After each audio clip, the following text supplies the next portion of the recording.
Hello everyone, welcome to star IQ. Star IQ के video platform पे आप सभी का बहुत बहुत स्वागत है। आज 18 नवंबर 2023 के हरियाणा करंट अफेयर इस वीडियो में हम पढ़ने वाले हैं। आइए सेशन की करते हैं शुरुआत। आप सभी को राधे राधे प्यारे दोस्तों। और हाँ, सेशन की शुरुआत करें उससे पहले मैं आप लोगों को कह देना चाहता हूँ कि अगर आप लोगों ने स्टार आईक्यू चैनल को सब्सक्राइब नहीं किया है तो कर लीजिएगा।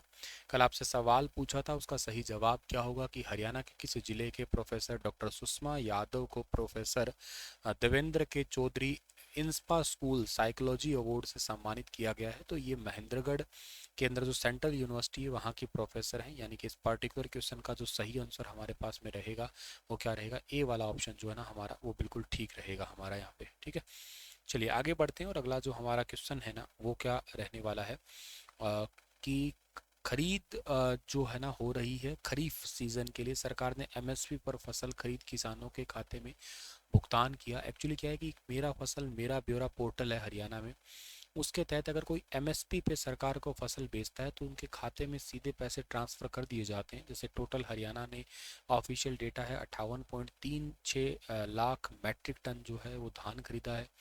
बाजरे की खरीद जो टोटल हुई है वो कितनी है, 3.90 लाख मैट्रिक टन हुई है। इसके लिए धान के लिए 12,490 करोड़ और बाजरे के लिए 805 करोड़ रुपए सीधे किसानों के खाते में पैसे डाले हैं। 2023-24 के लिए खरीफ जो फसल है ना उसकी खरीद हुई है हरियाणा सरकार की तरफ से। अंतर्राष्ट्रीय गीता महोत्सव अपने आप में बहुत ही ज़्यादा ज़रूरी सवाल है। ये वाला पर्टिकुलर क्वेश्चन एग्जाम में देखो बनने की काफ़ी ज़्यादा पॉसिबिलिटी रहती है। आर्ट एंड कल्चर से रिलेटेड है ये क्वेश्चन। पिछली बार भी आप लोगों को पता है कि ऐसा सवाल एग्जाम में पूछा गया था। हर साल ये एक चर्चा का विषय ही रहता है। इस बार अंतर्राष्ट्रीय गीता महोत्सव जो है ना ये कब से कब तक होने वाला है, सवाल ये है। तो इस बार अंतर्राष्ट्रीय गीता महोत्सव होने वाला है ये आपका 7 से लेकर 24 दिसंबर तक, फाइनल डेट हो चुकी है इसकी। 7 से 24 दिसंबर तक होगा ये अंतर्राष्ट्रीय गीता महोत्सव।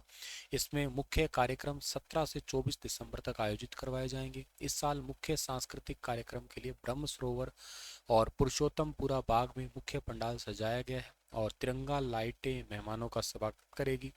मुख्य जो पार्टनर राज्य है वो आसाम है। देश तो इस बार कोई अनाउंस किया नहीं गया है। पिछली बार हालांकि पार्टनर राज्य जो है ना वो एमपी था और देश पार्टनर जो था ना वो नेपाल था। इस बार कोई पार्टनर देश तो अनाउंस नहीं हुआ है, राज्य तो खैर अनाउंस पहले ही हो गया था, मैंने आपको एक दिन पहले भी पढ़ाया होगा। असम इसका राज्य है। 7 से 24 दिसंबर। अच्छा, इसमें 23 तारीख को जो ना गीता जयंती इस बार मनाई जाएगी।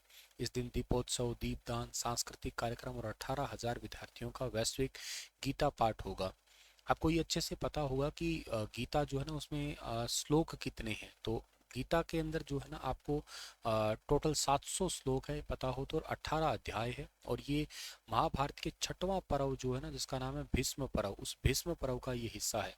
वैसे महाभारत में एक पराशर गीता भी है, एक अनु गीता भी है, पर ये मेन गीता जो है ना ये छठवें पर्व में है। और पहली बार ये महोत्सव के मुख्य कार्यक्रम जो ना 8 दिन होंगे। अदरवाइज तो 1 या 2 दिन होते हैं, पर इस बार 8 दिन ये मुख्य कार्यक्रम होने वाले हैं। अच्छा, अंतर्राष्ट्रीय गीता महोत्सव की अगर हम बात करें तो इसमें बहुत सारे क्वेश्चन बन सकते हैं हमारे लिए। सबसे पहला सवाल ये है कि अंतर्राष्ट्रीय गीता महोत्सव की शुरुआत वैसे सबसे पहले इनिशियली हरियाणा में कब हुई थी, तो 1989 के अंदर हुई थी। एक तो बात ये याद रखना। अच्छा, गीता समिति हरियाणा में कब बनी थी, तो हरियाणा के अंदर जो गीता समिति है वो बनी थी 1992 में, 1992 में बनी थी। और इसके अलावा जो गीता उत्सव को एक नेशनल उत्सव के रूप में मनाने के लिए घोषणा कब हुई थी कि एक नेशनल फेस्टिवल होगा, इसके लिए 2002 में इसकी घोषणा की गई थी कि इसको एक राष्ट्रीय उत्सव के रूप में हम लोग मनाएंगे। अच्छा, फिर इसी गीता उत्सव को ही एक इंटरनेशनल का दर्जा दिया गया था, इसी गीता को ही। हालांकि ये मतलब मैं कहूँगा गीता फेस्टिवल 1989 से मनाया गया था, और इसको एज ए इंटरनेशनल का जो दर्जा दिया गया था ना वो मोदी सरकार आने के बाद में, यानी कि 2016 में जो है ना इसको एक इंटरनेशनल फेस्टिवल का दर्जा दिया गया था।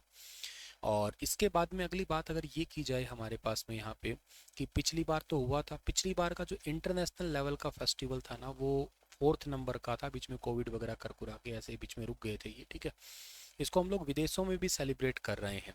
जैसे कि मैं बताऊं आपको, इस बार की बात है 2023 में जो है ना ये इंटरनेशनल लेवल पे ऑस्ट्रेलिया के अंदर जो है ना वो सेलिब्रेट किया गया था। ऑस्ट्रेलिया में ये अप्रैल महीने की बात है, अप्रैल के अंदर हुआ था ऑस्ट्रेलिया के अंदर, ठीक है।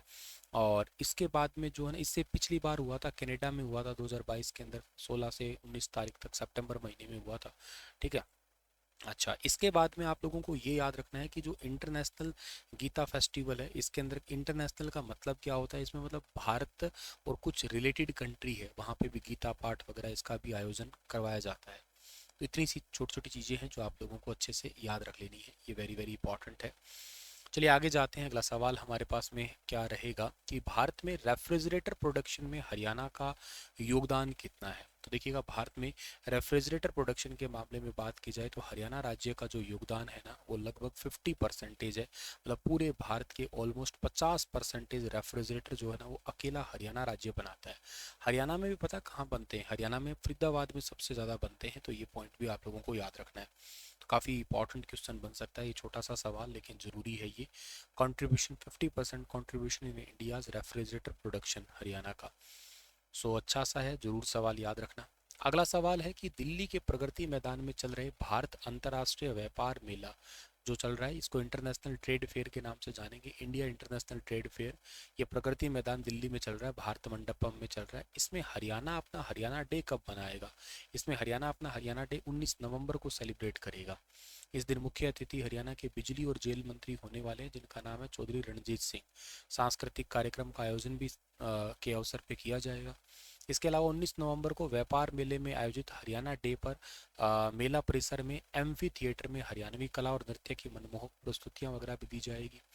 हरियाणा के विकास एवं पंचायत मंत्री देवेंद्र बबली ने इसी अवसर पर अभी रिसेंटली कहा है कि एक जल जीवन मिशन है, इसके तहत हर घर में नल से जल पहुंचाने वाला देश का पहला बड़ा राज्य बना है और लगभग 29 लाख घरों में नल से जल पहुंचाया जा चुका है। वैसे देखो, ओवरऑल राज्य में हमारा तीसरा नंबर है, गोवा है इसमें पहले नंबर पे है, तेलंगाना जो है ना, तेलंगाना तेलंगाना इसमें दूसरे नंबर पर, तीसरे पे हरियाणा आता है। लेकिन बड़े राज्यों की कैटेगरी में जो है ना, हमारा हरियाणा राज्य बना है, जो 29 लाख घरों तक हर घर में नल से जल पहुंचा दिया। इसको स्टार्ट किया गया था मोदी जी के द्वारा 15 तारीख को, 15 अगस्त 2019 को स्टार्ट किया गया था और इसका टारगेट कंप्लीट था 2024 तक का भी। 2024 तक 100% पूरे भारत में हर घर में नल से जल पहुंचा दिया जाएगा। इसके अलावा जो है ना, आप लोगों को ये याद रखना है कि पंजाब एवं हरियाणा हाई कोर्ट ने हरियाणा सरकार के स्थानीय लोगों को प्राइवेट सेक्टर में 75% आरक्षण देने के प्रावधान को भी हाल ही में खारिज कर दिया। सरकार ने इस कानून को बनाया कब था? अपने आप में एक बहुत बड़ा चर्चा का विषय है फिलहाल के लिए ये वाला सवाल। आपने इस 75% आरक्षण वाले कानून पे एचएसएससी में क्वेश्चन भी आते हुए देख लिए। पीवाईक्यू एचएसएससी का ये क्वेश्चन आ चुका है। ये कानून बना था साल 2020 के अंदर बनाया था हरियाणा की सरकार ने। मैं एक्चुअली आपको बताऊं तो हरियाणा के अंदर क्या है, 40 सीटें आई थी 2019 के जो इलेक्शन हुए थे उसमें बीजेपी की आई थी, और 10 सीटें आई थी इसके अंदर जननायक जनता पार्टी की यानी कि जेजेपी की आई थी। और इसके चलते हुए मतलब अब किसी की भी सरकार तो बनी नहीं थी, बाकी तो कांग्रेस की थी 31 के आसपास, कुछ निर्दलीय थे। इन दोनों का मेन मुद्दा इसलिए आया कि दोनों ने मिलकर सरकार बनाई, क्योंकि हरियाणा में टोटल सीटें कितनी 90 है।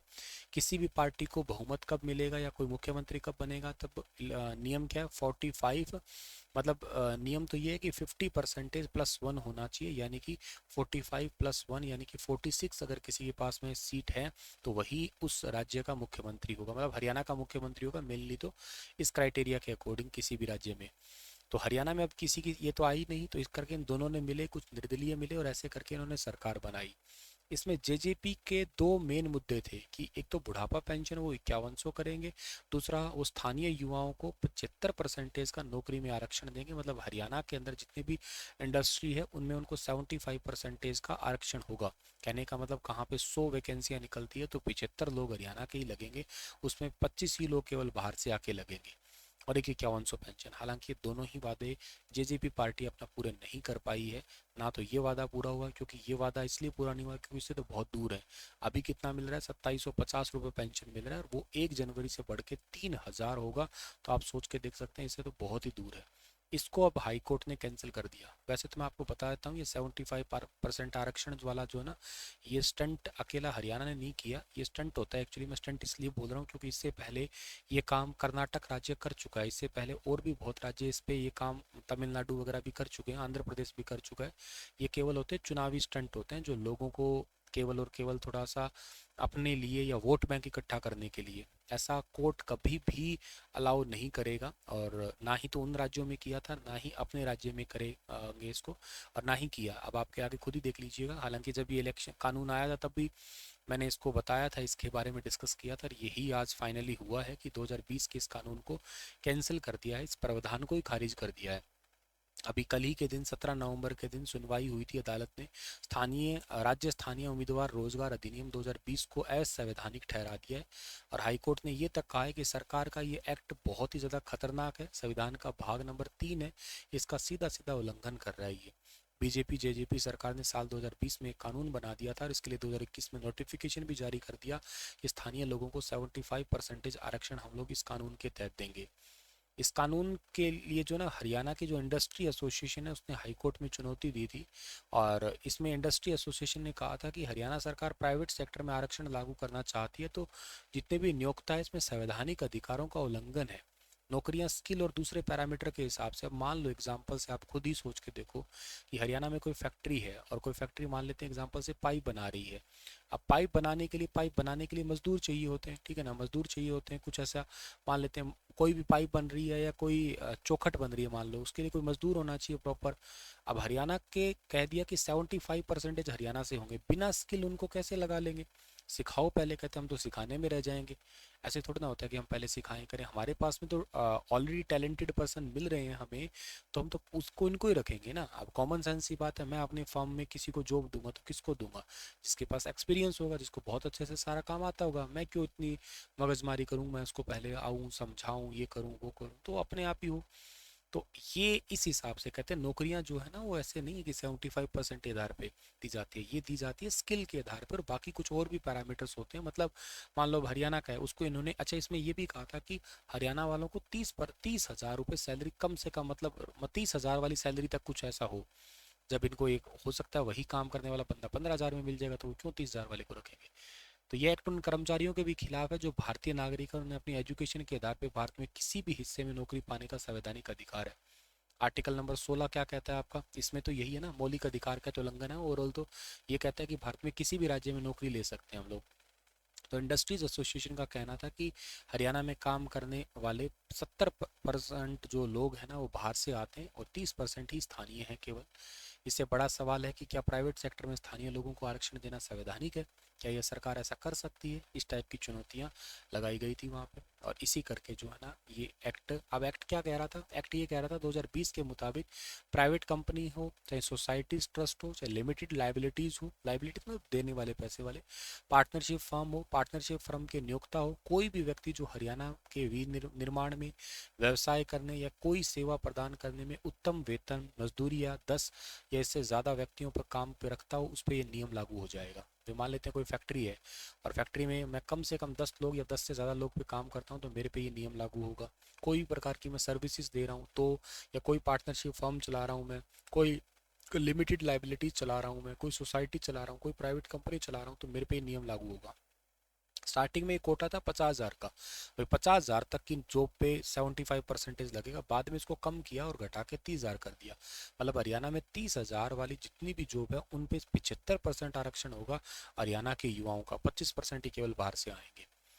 10 साल तक ये कानून फिर कह कि प्रभावी भी रहेगा, मतलब एक बार लागू हो गया तो 10 साल तक जो है ना 10 साल प्रभावी रहने, और स्टार्टअप को कानून में साल में 2 साल की छूट देने की बात कही थी, तो नए नए शुरू हुए।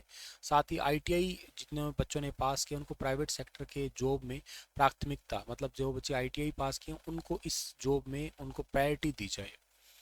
इसमें कुछ गड़बड़ ये थी कि स्किल्ड कर्मचारी न मिलने पर आरक्षण कानून में छूट दी जा सकती है। इसके बारे में जैसे मान लेते हैं कि कोई मान स्किल्ड ना मिले तो फिर छूट दी जा सकेगी, कुछ इस प्रकार का इसमें चीज़ें डाली तो थी। और इस करके फिर स्किल्ड आवेदक न मिलने का बहाना करके गैर हरियाणवी को जॉब दी जा सकती थी। तो एसडीएम लेवल पे, या यूं कह सकते हैं उसमें मिली भगत की जा सकती थी। कहने का मतलब हरियाणा में तो कोई मिला ही नहीं है स्किल्ड, तो हम बाहर से ही लेके आएंगे। खैर तो हाई कोर्ट ने रास्ता साफ कर ही दिया, और 2019 में मैंने कहा था ना चुनाव से पहले जेजेपी ने वादा किया था कि हम ऐसा कर देंगे, लेकिन दो वादे थे, दोनों वादे तो पूरे हुए नहीं। बाकी बहुत वैसे क्या होता है कि जब भी आप वोट डालने जाते हो ना, तो वोट से पहले एक मैनिफेस्टो होता है, चुनावी मैनिफेस्टो, वो जरूर देखा करो। क्या क्या है, बहुत लंबी लंबी बातें होती हैं इनकी, बहुत लंबी लंबी होती है। बाद में हालांकि मैनिफेस्टो कहाँ गायब हो जाते हैं कहाँ। खैर आज का सेशन इतना ही था। आपके लिए क्वेश्चन छोड़ के जा रहा हूँ कि भारत अंतर्राष्ट्रीय विज्ञान महोत्सव 2023 का कौन सा संस्करण 17 से 20 जनवरी 2024 तक हरियाणा के फरीदाबाद में आयोजित करवाया जाएगा, बताना। बहुत ही प्यारा और बहुत ही ज़्यादा इंपॉर्टेंट क्वेश्चन है आपके एग्जाम के लिए। और मिलते हैं आप लोगों को अगले सेशन में, तब तक अपना ख्याल रखना, हंसते रहना, मुस्कुराते रहना, और स्टार आईक्यू चैनल को सब्सक्राइब नहीं किया तो कर देना। आधारशिला बैच स्टार आईक्यू एप्लीकेशन पे एक्टिवेटेड है, 24 तारीख तक वो डिस्काउंटेड प्राइस पे है, केवल 1999 पे। 24 तारीख से बैच स्टार्ट हो रहा है, तो उस बैच को आप अवेल कर सकते हैं। वेरी वेरी इंपॉर्टेंट होगा आपके जीवन को बनाने में। मेरा भी एक प्रयास होगा जिसमें आपको बहुत अच्छे तरीके से कुछ पढ़ाने की मैं कोशिश कर पाऊंगा। Thank you so much.